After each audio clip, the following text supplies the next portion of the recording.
Roberto Duran, Manos de Piedra, hands of stone. You know, probably the greatest lightweight that ever lived, and most historians have him in top three of one of the the greatest fighters ever lived. Unbelievable reign, for years and years at lightweight. Then moved up 2 weight divisions, because I don't think there was like welterweight around that time. 2 weight divisions up to welterweight and beat Sugar Ray Leonard over 15 rounds.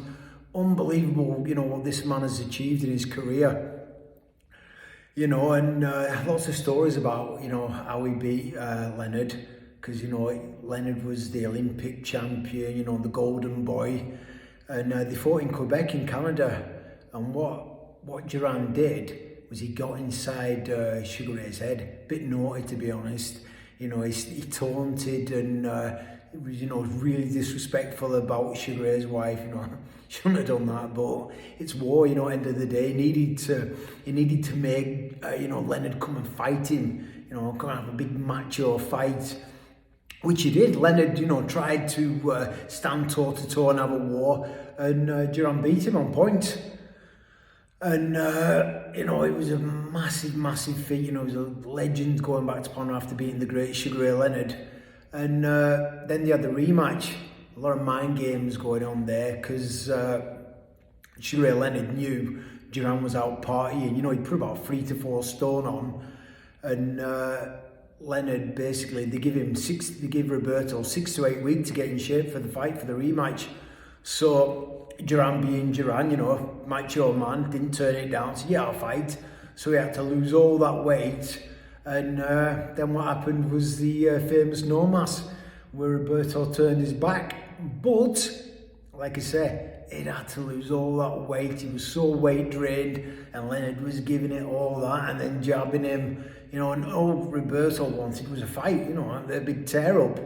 So he turned his back, and he got a lot of stick for that, a hell of a lot of stick, and he was vilified in Panama.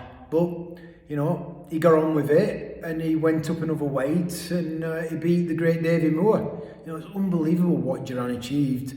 And then, he also went up to middleweight, beating Iran Barkley. He dropped Barkley as well. And then he went to 15-round points decision against Hagler. And I could be wrong, but I'm sure Roberto was up, the 12th round. And it was the last 3 rounds that Marvin just clawed it back. It's unbelievable what this guy did. I know, keep going on, but he's there with with my world title belt. Because if people don't know, I was a world champion myself.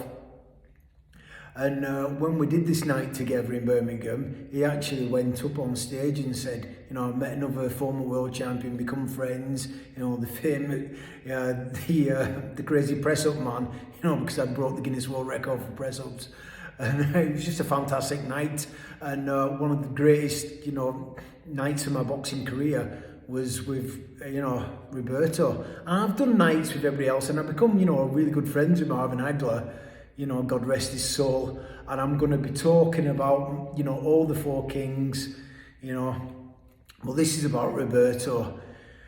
I'm not going to waffle on too long. He was just an unbelievable great fighter.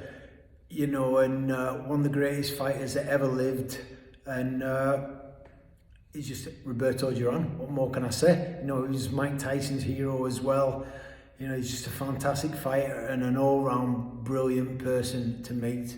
Okay, guys, so if you like this and you want to hear a little bit of a talk about the others, the other 4 kings, press subscribe and follow my journey.